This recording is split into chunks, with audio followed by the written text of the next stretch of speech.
नमस्कार, मी पद्मावती धनंजय कोरेकर. आजीच्या चव या चॅनलमध्ये आपणा सर्वांचं स्वागत. नवीन वर्षात मी पहिली जी करणारे आत्ता 2025 सालातली पहिली भाजी चवळीच्या शेंगाची भाजी. चवळी हे कडधान्य आपल्या सर्वांना माहिती असेल, पांढरट रंगाचं पिवळट थोडंसं असतं, पण त्या शेंगाच्या स्वरूपात जेव्हा असतात तेव्हा ओल्या शेंगांची भाजी ही या ठिकाणी दाखवली. याच्यात दोन प्रकारच्या असतात. एक गावरान असतात, त्या काळ्या भोर रंगाच्या असतात साधारण. ह्या हायब्रिड आहेत, आपल्याला गावरान आता मिळणं मुश्किल, ह्या हायब्रिड आहेत. आणि ह्या शेंगांची भाजी करायची. या शेंगा खुडल्या की कटकन खुडल्या जातात पहा, याप्रमाणे त्याचे तुकडे करायचे आणि भाजीसाठी वापरायचे. तर जेवढ्या हव्या मला तेवढ्याचे मी तुकडे करून घेणार आहे आणि मग भाजी करणार आहे. त्यासाठी मी इंदोरी गोळी मसाला वापरणार आहे, तो तुम्हाला दाखवते. हे पहा, ह्या ज्या चवळीच्या शेंगा आहेत चांगल्या धुवून घेतलेल्या आहेत मी, त्याचे बारीक असे तुकडे करणार आहे. तोपर्यंत हा इंदोरी गोळी मसाला म्हणून आहे. इंदोरला माझी बहीण राहत असल्यामुळे आम्हाला तिकडची जी चव भाज्यांची ती अप्रतिम आणि वेगळी अशी लागते. कोणतेही स्पायसी मसाले त्याच्यामध्ये नसतात. त्याच्यात असतो फक्त कच्चा कांदा घेतला आहे छोटासा, मीठ घेतलेलं आहे, लसूण घेतलेलं आहे, आलं घेतलेलं आहे आणि महत्त्वाचं म्हणजे बडीशेप आणि ओलं खोबरं. बस एवढं पुरेसं. आणि लाल तिखट, धनापूड फोडणीत टाकताना टाकायचं आहे. तर गोळी जी तयार करतो इंदोरी मसाल्याची, त्या गोळीसाठी एवढे पदार्थ घेतलेले आहेत. तर चला मग मी प्रथम गोळी करून घेते आणि नंतर शेंगा खोडते.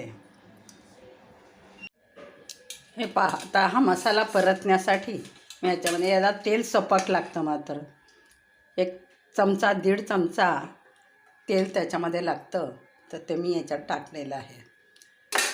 कढई तापलेली आहे. त्याच्यामध्ये आपल्याला टाकण्यासाठी फोडणीला पहा, जिरं, मोहरी, हळद आणि लाल तिखट आणि धनापूड, या दोनच गोष्टी महत्त्वाच्या असतात. आणि आता ही गोळी मी तयार केली, इंदोरी मसाल्याची गोळी आहे, ही तयार केलेली आहे. फक्त याचा एक वैशिष्ट्य असं आहे की हा मसाला चांगला परतून घ्यायचा, लाल होईपर्यंत, गुलाबी होईपर्यंत. जर आपण याला परतला तर एक वेगळा स्वाद येतो. चल तर मग आता कढई तापलेली आहे. थोडीसं फोडणीपुरतं आपण मोहरी टाकलेली आहे. मोहरी तडतडणं बंद झालं की मग आपण जिरं टाकणार आहोत. जर कच्ची राहिली तर कडवट लागतं मध्येच भाज्यामध्ये पहा. आणि आता हा गोळी मसाला हा मी याच्यामध्ये टाकणार आहे. हिंग टाकणार आहे, पण लगेच याच्यात जर टाकला तर हिंग जळून जातो, म्हणून थोडासा मसाला परतत आला की मग त्याच्यामध्ये टाकायचं आहे. आता हा पूर्ण लाल होईपर्यंत परतायचा, मगच धनापूड आणि लाल तिखट या 2 वस्तू त्याच्यामध्ये टाकायच्या, तोपर्यंत टाकायचं नाही. तर आता मी हा मसाला चांगला परतून घेते.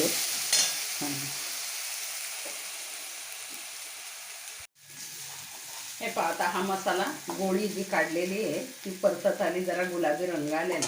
आता मी त्याच्यामध्ये हिंग टाकणार आहे. पहा, जर आपण पटकन टाकली ना तर जळते आणि मग करपट वाटते. आता याच्यामध्ये फक्त लाल तिखट 1 अर्धा चमचा, थोडासा जास्त तो टाकला, आपल्या चवीपुरतं टाकायचं आहे.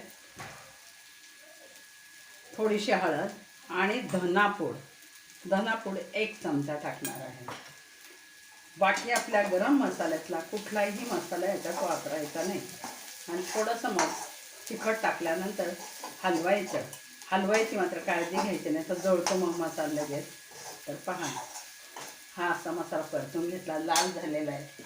मिक्सरचं भांडं धुवून त्याचं जे पाणी, ते पाणी, कारण मसाल्याचंच पाणी ते पाणी मी आता याच्यामध्ये टाकणार आहे.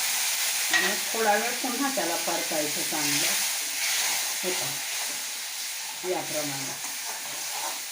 या मसाल्याचा स्वाद काही वेगळाच येत असतो.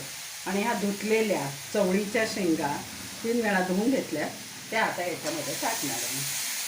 एकदम थोड्या केलेल्या आहे, जास्त माणसं नाहीत आज घरामध्ये, म्हणून फक्त तुम्हाला दाखवण्यासाठी म्हणून केलेले आहेत. खूप चवदार लागतो. पहा, हा मसालाच वेगळा, इंदोरी गोळी मसाला, तो असा चवदार लागतो. शिजल्यावर अगदी बोटं चाटत बसावं असं, आणि विशेष करून भाकरीपेक्षा पोळीबरोबर चपातीबरोबर छान लागते भाजी. आता आपण त्याच्यात शिजण्यापुरतं पाणी त्याच्यात टाकूया. आता एक 5 ते 7 मिनटं चांगले शिजून द्यायचं त्याला. पहा, जास्त तरी पण नाही आहे. तरी हवी असेल तर मग तुम्ही कोणते तिखट तुमच्याकडे असेल ते तुम्ही वापरू शकता. आता याच्यावर मी झाकण ठेवते आणि शिजल्यावर तुम्हाला दाखवते.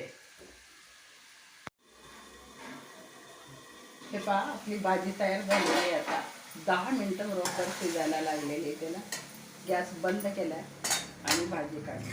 जास्त रस्साही तिला धरलेला नाही, तर मी तुम्हाला सांगितलं ना, आज घरात 2च माणसं आहेत खायला, म्हणून थोडीच बनवली. थोडंसं अजूनही तुम्ही रस्सा त्याचा बनवू शकता भाताबरोबर खायचा असेल तर. पण हा रस्सा इंदोरी गोळी मसाल्याचा एक अप्रतिम आणि वेगळी अशी चव आहे. पहा, तुम्ही नक्की करून पहा आणि मग तुम्ही म्हणाल की वा, काय प्रकारे इंदोरी गोळी मसाल्याचा. तर अशी ही आपल्या चवळीच्या शेंगांची भाजी कोणताही गरम मसाला न वापरता तयार केलेली आहे.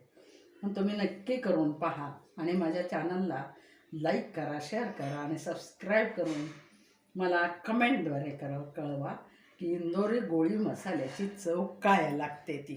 धन्यवाद.